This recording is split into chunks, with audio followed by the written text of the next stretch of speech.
ஏண்டா ஏதோ உருண்டை குழம்பு அது இதுன்னு சொன்னா ரெடியா இருக்கு. கொண்டாமா போடுமா. கங்கா இவங்க வீட்டு உருண்டை குழம்பு சாப்பிட்டது இல்லையே, சாப்பிட்டு பாரு, ரொம்ப பிரமாதமா இருக்கும். போடுமா, இன்னொரு உருண்டை போடு, சாப்பிடுமா.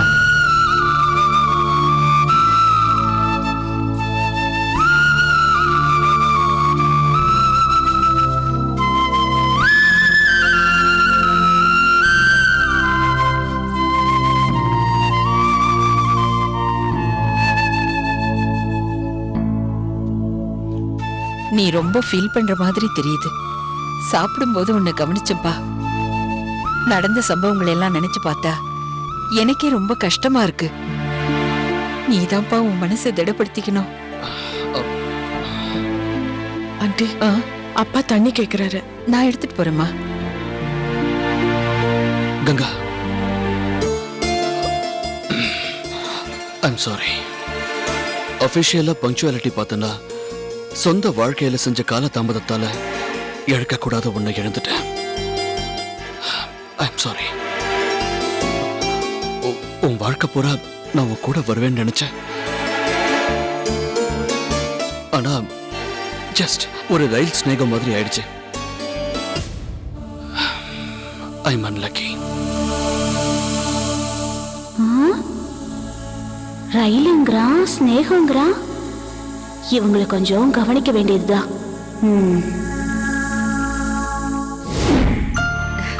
ஏங்க, சின்ன வயசுல ரொம்ப அழகா இருக்கீங்க. நிச்சயத்துக்கு எடுத்த புடவை நீங்க பாக்கல?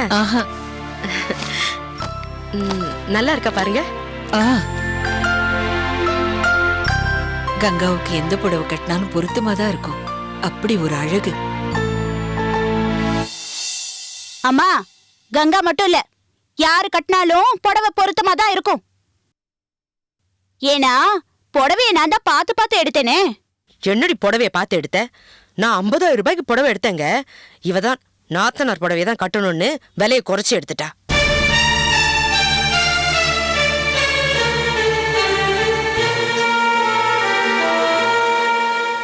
நீங்களும் ஏதோ புடவை எடுத்தீங்களே? ஆமாங்க, இதோ இந்தங்க பாருங்க. குடும்ப பார்க்கலாம். ஏய், நீ பார்த்தது போதும், அத்தை கிட்ட குடுறி. கங்கா நல்லா இருக்குல்ல?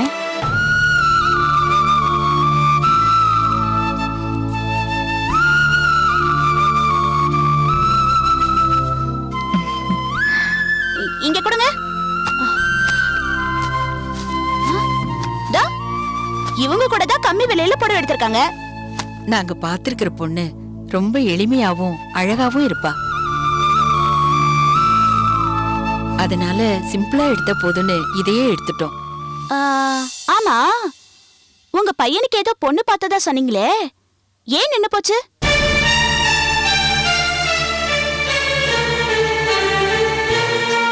பொண்ணு வீட்ல பையனை பிடிக்கலையா, இல்ல உங்க வீட்ல பொண்ணை பிடிக்கலையா? 2 பேருக்கும் பிடிச்சிருந்துச்சு, ஆனா அமையல. என்னம்மா, ஐயா கிளம்புறேங்கிறாரு, புறப்படலாமா? போலாமா நீ? வரேங்க. வாங்க.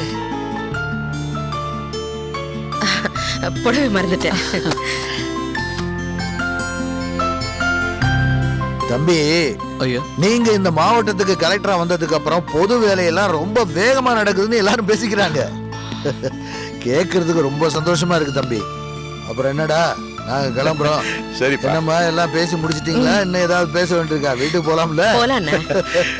சரி ராஜா, குடும்பத்தோட நீங்க எல்லாம் வீட்டுக்கு வந்தது எனக்கு ரொம்ப சந்தோஷமா இருக்கு. ரொம்ப தேங்க்ஸ்பா. என்ன நம்மளுக்குள்ள தேங்க்ஸ் எல்லாம் சொல்லிட்டு, இது நம்ம வீடு. இந்த பாரு, நீ ஒரு நாளைக்கு உன் குடும்பத்தோட வந்து நம்ம வீட்டுல அருமையான விருந்து சாப்பிடணும். என்ன? அவசியம் வரப்பா. அப்புறம் என் பொண்ணு கங்காவுக்கு நிச்சயதார்த்தம் வச்சிருக்கேன்.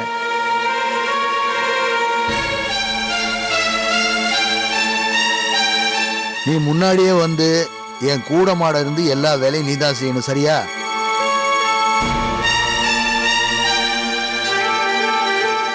என்னடா யோசிக்கிற? கண்டிப்பா முதல் ஆளா நான் தான் இருப்பேன்.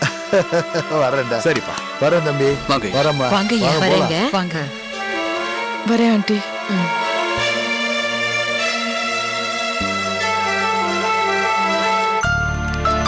ஏடா, சொல்லுப்பா. வாசல் வரைக்கும் வந்து வழி அனுப்பணுமா? இதுல என்னப்பா இருக்கு? நீ உன் பிள்ளையும் ஒரே மாதிரியா இருக்கீங்கடா. வரட்டுமா? சரிப்பா, போயிட்டு வா. வரேம்மா. போயிட்டு வாங்க வரேங்க. ஐயா. வரேன் தம்பி. போயிட்டு வரேங்க. வாங்கம்மா. வரேங்க. வாங்கம்மா. வரேம்மா. வாங்க. வரேன் அங்கிள். போயிட்டு வாமா.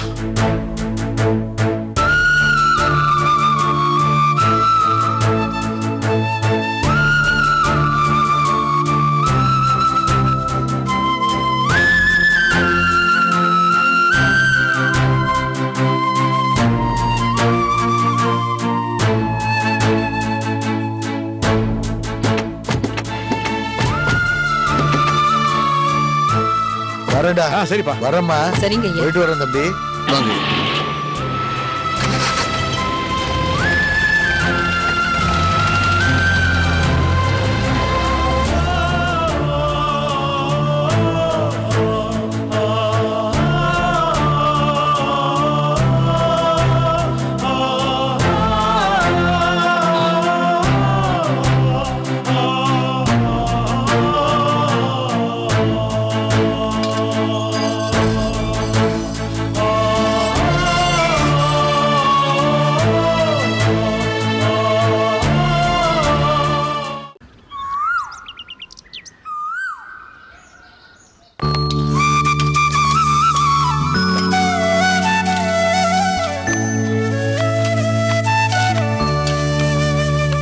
அம்மா, ம், நம்ம ஜெயச்சந்திரன் தம்பிக்கு கங்காவை தானே பேசி முடிச்சிருக்கீங்க? ஆமாண்டி. என்ன தெரியாத மாதிரி கேக்குற? தெரியுமா, சும்மா தான் கேட்டேன். அம்மா, ம். அந்த கங்காவுக்கும் ஜெயச்சந்திரன் தம்பிக்கும் பொறுத்து சூப்பரா இருக்குமா? இருக்காதடி பின்ன. கங்கா எங்க அண்ணன் பொண்ணு இல்ல, பொருத்தம் நல்லா தான் இருக்கும். அம்மா, நம்ம ஐயாவுக்கு கங்கா குடும்பம்னாவே பிடிக்காது. எப்படி கல்யாணத்துக்கு சம்மதிச்சாருமா? ஏண்டி, எல்லாம் கூடி வந்து நல்ல காரியம் நடக்கும்போது உனக்கு எதுக்குடி இந்த சந்தேகம்? போ, மாட்டு தொழுத்துக்கு போய் மாட்டுக்கு புண்ணாக்கு வை. நான் சமையல்லாம் பாத்துக்கிறேன். போ போ. சரிங்கம்மா.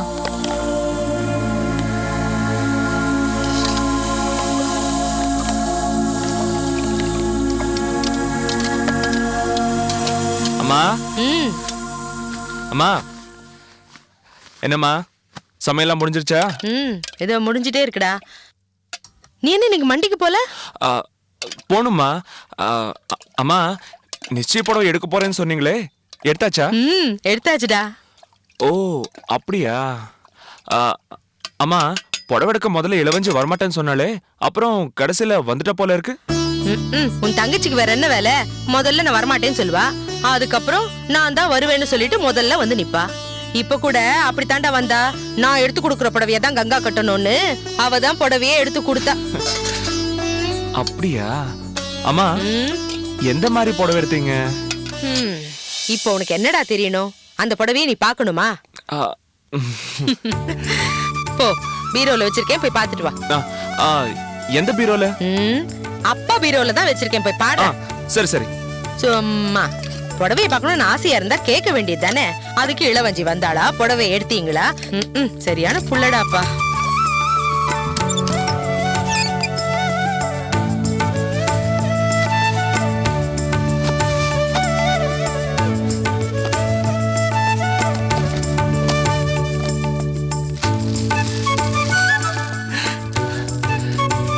பரவாயில்லையே, அம்மா எனக்கு பிடிச்ச கலர் தான் எடுத்துட்டு வந்திருக்காங்க.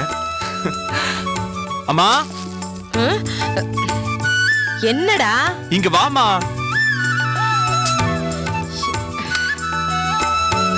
மா, என்னடா வாம்மா. ஏன் இப்படி கத்திட்டு இருக்க? மா, புடவை நிஜமாலே ரொம்ப நல்லா இருக்கு. எனக்கு பிடிச்ச கலர் தான் எடுத்திருக்கீங்க. இந்த புடவை கங்காவுக்கு ரொம்ப எடுப்பா இருக்கும்மா.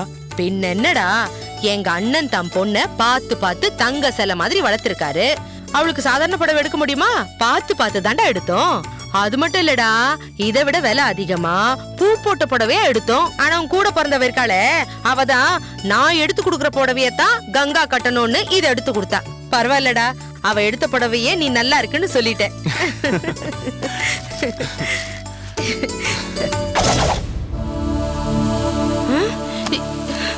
என்னடா இந்த புடவை இங்க வந்திருக்கு? இதாம்மா பீரோக்குள்ள இருந்துச்சு. என்னடா சொல்ற? ஆமாமா, இதான் இருந்தது உள்ள. ஐயோ, புடவைய மாத்தி எடுத்துட்டு வந்துட்டேன்டா. என்னம்மா சொல்றீங்க? இல்லடா, நாங்க புடவை எடுக்க போயிருந்தோம்ல, அப்ப கலெக்டர் வீட்லயும் புடவை எடுக்க வந்திருந்தாங்க. அதுக்கப்புறம் கடையில இருந்து அவங்க வீட்டுக்கு போயிருந்தோம். அப்பதான் புடவை மாறிடுச்சுன்னு நினைக்கிறேன்டா. ஏமா, ஒரு புடவை உருப்படி எடுத்துட்டு வர மாட்டீங்களா? இதுக்கு வேற 10 பேர் போயிட்டு வந்துட்டீங்க. இதுக்கேண்டா இப்படி வருத்தப்படுற? அவங்க வீட்டுக்கு போய் இந்த புடவையை மாத்திட்டு வந்தா போச்சு. இவ்வளவு தூரம் கோவப்படுறல, நீ தான் போய் மாத்திட்டு வாயே. நீங்க பண்ண தப்புக்கு நான் போய் மாத்திட்டு வரணுமா? என்னால முடியாது. சீக்கிரமா போய் மாத்திட்டு வாங்க. ஒரு புடவை ஒழுங்கா எடுத்துட்டு வர தெரியல. ஏண்டா, எல்லாரும் கட்டிக்க போறதுக்கு முன்னாடி பொண்ணு மேலதான் அக்கறைப்படுவாங்க. ஆனா நீ அவ கட்டிக்க போற புடவை மேலே அக்கறைப்படுறியா? எனக்கு ரொம்ப சந்தோஷம்டா. இந்த புடவையை மாத்திக்கிட்டு வரணும். என்னங்க தம்பி? டிரைவரை ரெடியா இருக்க சொல்லுங்க. சரிங்க தம்பி.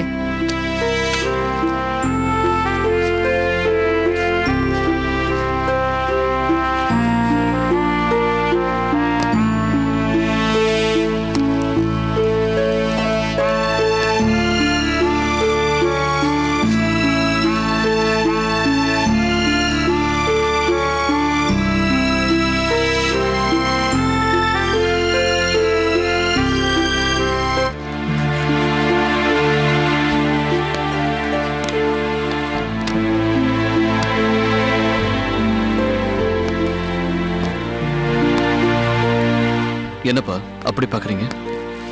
செல்வா, ஐம் சாரிப்பா. அப்பா, நீங்க எதுக்குப்பா சாரி கேக்குறீங்க? நான் என் மனசுல விரும்பினது எனக்கு கிடைக்கல, அது உண்மைதான்.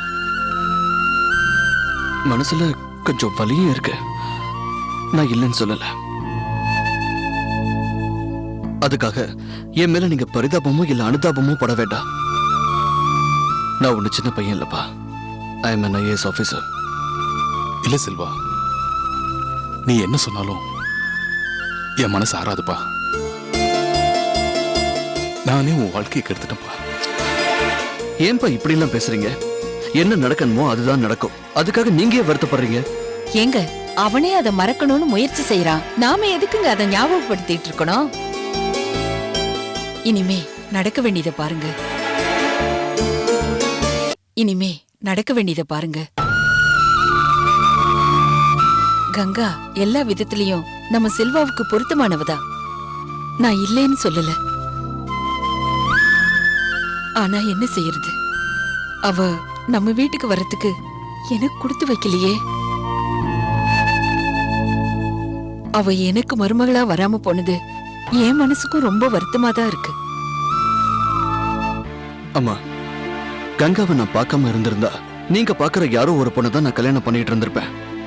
ஆனா இப்பவும் நான் அதே மனநிலையில் தான் இருக்கேன். காலப்போக்கில் எல்லாம் சரியாயிடுமா? ஆமா செல்வா, காலப்போக்கில் இந்த சம்பவத்தை நீ மறக்கணும். கங்காவையும் மறக்கணும்ப்பா. மறக்கிறது தான் நிறைய விஷயங்களுக்கு மருந்து. நீ கங்காவை மறந்தாதான் உனக்கு ஒரு நல்ல பொண்ணை பார்த்து நாங்க கல்யாணம் பண்ணி வைக்க முடியும். ஒரு விஷயத்த மறந்தாதான் இன்னொரு விஷயத்துல கவனம் செலுத்த முடியும். அது உன் கையில தான்ப்பா இருக்கு. கங்காவை மறக்கிறது சரிதான். கங்கா இன்னொரு குடும்பத்துக்கு மருமகளா போறா. அவளை பத்தி நினைக்கிறதோ இல்ல பேசுறதோ அநாகரிகம்தான். ஆனா கங்காவை வச்சு பார்த்த இடத்துல என்னால இன்னொரு பொண்ணை வச்சு பார்க்க முடியாதுப்பா. செல்வா, அப்படியெல்லாம் பேசாதப்பா.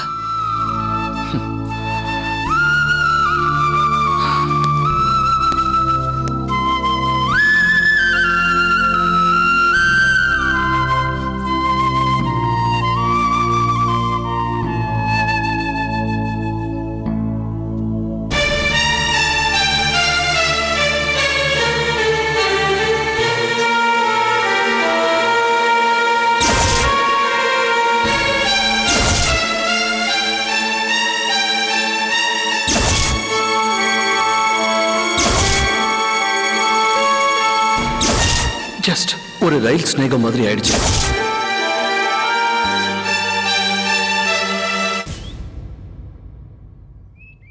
என்ன இளவஞ்சி, எந்த கோட்டையை பிடிக்க இந்த சிந்தனை? நான் உன்னை கேக்குறேன், கலெக்டர் வீட்டு விருந்துக்கு நீங்களும் தானே வந்தீங்க? ஆமா. அங்க ஒண்ணு நடந்துச்சே, கவனிச்சிங்களா? ஏன் கண்ணுக்கு ஒண்ணும் படலையே. வாய்க்கு ருசியா சாப்பாடு போட்டாங்க, வயிறு நிறைய சாப்பிட்டேன். அதான் உங்களுக்கும் எனக்கும் உள்ள வித்தியாசம். அந்த கங்கா இருக்காளே, அவளும் அந்த கலெக்டரும் ஓரமா ஒதுங்கி ஏதோ குசு குசுன்னு பேசிக்கிட்டாங்க. அந்த கலெக்டர் இருக்கானே, கங்கா கிட்ட ரயில் ஸ்நேகம் அப்படி இப்படின்னு ஏதோ சொன்னா. எனக்கு ஒண்ணுமே புரியலக்கா. இந்த கங்கா இருக்காளே, கலெக்டரை பார்த்தாலே ஒரு பார்வை அப்படியே வச்சுக்கன்னு வாங்காம பார்த்தா, ஏன் அந்த கலெக்டர் கூட கங்காவை முழுங்குற மாதிரி பார்த்தா. அப்படியா? ஏன் கண்ணுக்கு ஒண்ணும் படலையே. நீதான் சாப்பாட்டு மேஜையே சுத்தி சுத்தி வந்தியே, உனக்கு எங்க அதெல்லாம் தெரிய போகுது? ஏன் இளவஞ்சி, நீ சொல்றத பார்த்தா 2 பேருக்கு ஏதாவது காதல் இருக்குமா? காதல் இருக்குதோ இல்லையோ, இருக்கிற மாதிரி நான் முடிவு பண்ணிட்டேன். ஏதோ புரியுற மாதிரி இருக்கு, ஒண்ணும் புரியலையே. புரியுற மாதிரியே சொல்றேன். கலெக்டருக்கும் கங்காவுக்கும் காதல் இருக்கு. அப்படி ஒரு லெட்டரை ஐயாவுக்கு எழுதணும். ஆனா அதுல நம்ம பேர் இருக்க கூடாது. மொட்டை கடைதாசி எழுதணுங்கிறியா? அது எனக்கு கைவந்த கலையாச்சே. உன்கிட்ட ஒண்ணு சொல்றேன், உன் மனசோட வச்சுக்க. எங்க குடும்பத்துக்கு மொட்டை கடைதாசி குடும்பம்னு பட்ட பேரே இருக்கு. எங்க தாத்தா எழுதின மொட்டை கடைதாசியால ஒரு கவர்னருக்கே வேலை போயிடுச்சுன்னா பாரு. நம்ப மாட்டேங்கிறாள. மொட்டை கடைதாசி எழுதுறது உங்களுக்கு கைவந்த கல்லுன்னு சொல்றேல, நான் சொல்றத வந்து எழுது. எழுதுறேன், வா. சொல்லு. அன்புள்ள ஐயா அவர்களுக்கு, உங்க அந்தஸ்து என்ன, உங்க மரியாதை என்ன, உங்க பரம்பரை என்ன, உங்க பரம்பரை மீது ஒரு கரும்புள்ளி விழலாமா? உங்க குடும்பத்துக்கு ஒரு களங்கம் வரலாமா? உங்க மக கங்காவுக்கும் கலெக்டருக்கும் நெருங்கிய காதல் இருக்கு. பல இடங்களில் அவர்கள் ஒன்றாக சுற்றுவதை என் கண்ணால் பார்த்திருக்கிறேன். கலெக்டரும் கங்காவும் வீட்டை விட்டு ஓடி போய் திருமணம் செய்து கொள்ள முடிவு பண்ணிட்டாங்க. அதுவும் திருமணத்துக்கு முதல் நாள் தான் ஓடி போக திட்டம். இது எதுவுமே தெரியாத ஜெயச்சந்திரன் ஒரு அப்பாவி. ஜெயச்சந்திரனுக்கும் கங்காவுக்கும் நடக்க இருக்கும் நிச்சயத்தை உடனே நிறுத்துங்க. இப்படிக்கு உங்கள் நலம் விரும்பி. அக்கா எப்படி இருக்கு? இளவஞ்சி, இந்த ஒரு மொட்டை கடைதாசி போதும், கங்காவுக்கு காலம் பூரா கல்யாணமே நடக்காது. சரி, இத யாரு விலாசத்துக்கு அனுப்புறது? ஐயா விலாசத்துக்கு இதை அனுப்பிடுக்கா. உங்க ஊர்ல இருந்து அனுப்பிடு. ஐயா கைக்கு மட்டும் இந்த கடிதம் கிடைச்சது எப்படி இருக்குன்னு யோசிச்சு பாரு. உடனே நிச்சயதார்த்தம் நின்னுடுக்கா.